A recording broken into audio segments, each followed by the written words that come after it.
all of the world's life, you can say life, this is based on this initiation. Life in the world is based on this initiation.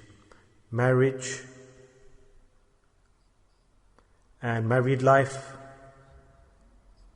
This is the most important, you can say, life on this world. Our home, our children, the tarbiyah, their spiritual progression, ma'ashara, environment, society, everything is based on and hinges on this relationship. If this married life is good in the home, then the home is comfortable, peaceful. Outside the home, ma'ashara, society is fine, children are fine, the country is fine.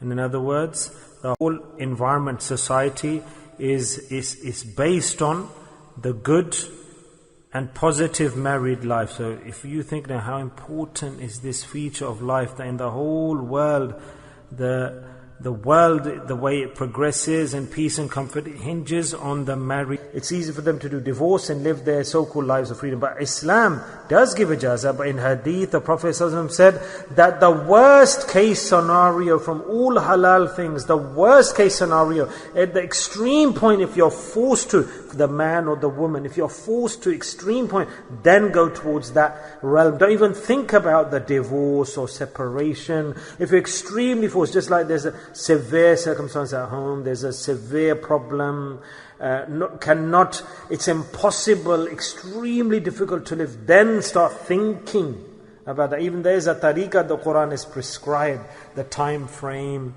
do mashwara, consult, give a chance, give an opportunity, consult again. From the boy's side, mother and father come, the girl's mother and father come, they ask what's the reason, to the son, to the daughter. The family there's a big circle of support, try to continue that marriage. Worst case scenario, what a big decision in the life of a person. Massive decision. That the family life, it breaks, it cracks. This is the foundation of family life. That you can't just give divorce that quickly. But it's so shameful to say in our society today, so prevalent is this, so prevalent. There's so much haram that after giving divorce, they come back together and say that the divorce didn't take place. They get fatwas from scholars and people who are liars or people are false, Maulvi Hazrat, just they go to them and they seek a way out. It's the worst, it's the haram to do this. Unlawful. The halala means that it's not the case the way people do it. Those people who do it, they're the worst. Allah Ta'ala said that these people are like the serpents. In the hadith, the words, that's what they do, the work of haram. They make unlawful lawful. Unlawful lawful. Those people who do this, and those people who are ready to do this, professionals who give prescriptions and ways out to people away from the deen. And today we have all of this around us. And this is a punishment from Allah. For this reason, that Rasulullah Sharia, we've left it.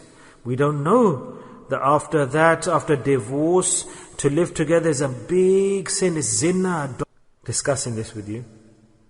In our society, why is the relationship between husband and wife go downhill? That's such a sacred and honorable relationship, what a beautiful relationship, which started with Allah Ta'ala, initiated in Jannah and paradise, such a beautiful and great relationship, which is the foundation of a person's life. Family life, happy life, children, you give them tarbiyah, husband and wife, they will live with each other, they'll be assistant to each other to the grave, they'll live together. And even when they go into hereafter, Allah hasn't said that you will be separated. The person, for example, will live with his sister, or with his mother, with his in-laws. No, the wife and the husband will live together, meet each other in Jannah. Look how for everlasting this relationship, how strong is this relationship, the husband and the wife. Allah said that this partnership, relationship, connection, if Allah Ta'ala started it from paradise, it continues into the world, and the same place go back, the husband and wife will live together in paradise. In other words, this relationship will never end. The woman that he's got nikah to is in the name of Allah, then they've stuck to each other. They cannot separate. They cannot separate. It's very easy to fulfill this relationship. We take the laws of Sharia, it's very beautiful. beautiful life, husband and wife. About this, a person doesn't know, it becomes difficult to maintain the relationship. But if you take the guidance from Allah, Allah's deen, then is it hard to maintain the relationship? No, shaitan, nafs, they'll come, put you off, and cracks into the relationship between husband and wife, differences and doubts. Straight away run to the Sharia. Straight away run to the Sharia for the solution. Woman attacked by shaitan, she should take hold of the Sharia. And if the man is affected by shaitan, he should run to the Sharia for solution instead of making noise and clamor and nafs, desires and shrieking out. No, if you have fikr-e-akhirah, if you want success in the akhirah, take hold of the solution from the Sharia. So there are many reasons for this relationship breaking down. For us, the effects of the ghaib, the strangers, are very quickly come onto us. When we leave the Sharia, the conclusion that comes is that we see, they always say their way is better, this way of life is better, it's easier. Then look at the conclusion. Yeah, we've lived amongst Hindus, our culture in India, Hindustan, Indian subcontinent, Pakistan, and our deen, we've taken so many parts from their culture, marriage and barat and banging of the instruments and mendi and all this. Nothing of this is in Islam. None of this. The deen, he who brought the deen system, he married his daughters. Did he do mendi to Hazrat Fatima radiyallahu anha? Did he make a gathering, mangani and drums and singing and clamor and noise? So if our life of deen, and today if we start the marriage with dancing, singing, music, women on stage, jumping up and down. A few days before, men and women together, there's dancing, jumping up and down. Tell me, if the marriage starts like this, then will there be barakah in that shadi, in that marriage? Their children, will they be obedient to the deen? Will they be saved from divorce and be saved from fighting, quarreling? How can it be? Impossible. If the start of that marriage. So this is ma'ashara, society. Islam, Sharia, Sunnah teaches us ma'ashara, society. So we have to follow that guidance. So the thing that we have left is the deen, and we have taken the ghaib, the strange ways, is that there's no freedom for the woman. The woman doesn't get the rights. So now we go to the other side. We're forcing the women to do this and that. They don't get the rights of foolish people. The haqq, the rights that Allah has given and Islam has given to the woman. No other way of life in the world. Why do you go naked and run out into the shopping marketplaces and going here and there? This is not haqq. This is not rights. Allah has given you the four walls of the home. O woman, the best way of living, the best secure way. Modesty, shame. Is this prison? You think that marriage is imprisonment? Is it? Allah Ta'ala, you think that mu'ashra society, has Allah given marriage to make society, fruitful society, success? Or does Allah want to do dhulm on the women? The shouting, women say, we want the same rights as men, go out. Islam has equal rights for man and woman, totally equal rights Islam gives to man and woman. In Islam, the woman has the same level as the man. Rights. Equal rights. Yes. Whether it's regards to the world or the hereafter or paradise, in no phase has Allah put a difference between man and woman.